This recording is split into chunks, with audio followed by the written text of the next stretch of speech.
In today's video, I'm going to teach you how to zoom in and out on a Wix website easily. Whether you're a seasoned web designer or just getting started with your site, knowing how to effectively adjust your zoom can make a world of difference in your design process. So let's dive right in. First, you want to open the Wix website editor.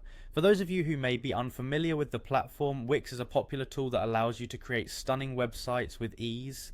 Access the editor by logging into your Wix account and navigating to the dashboard of the website you want to edit. Today we are focusing on the Another Clothing site. Once you've selected the correct site, click on Edit Site to open up the website editor. When the editor loads, you'll see your website displayed in front of you, along with various editing tools on the side. Next, we're going to locate the zoom functionality. Look towards the bottom of your editor. You should see a percentage displayed, commonly starting at 100%. This percentage indicates the current zoom level of your site within the editor. Click on the percentage and a small menu will appear, allowing you to adjust the zoom level. You have several options here. If your goal is to have a closer look at details and make fine adjustments, you might want to zoom in beyond 100%.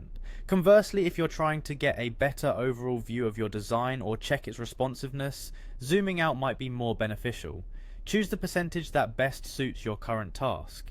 It's important to remember that adjusting the zoom does not affect how your site will appear to visitors. Zooming in or out is merely a tool to help you design more effectively. It offers you a customizable perspective as you tweak different elements of your page.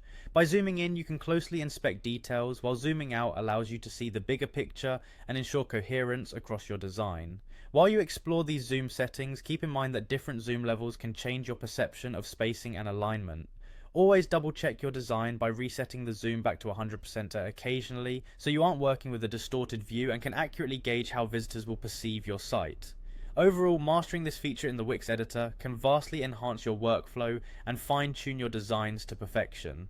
And there you have it, a quick, easy way to adjust the zoom levels on your Wix site for a smoother, more efficient design process. Happy editing, and until next time, keep creating.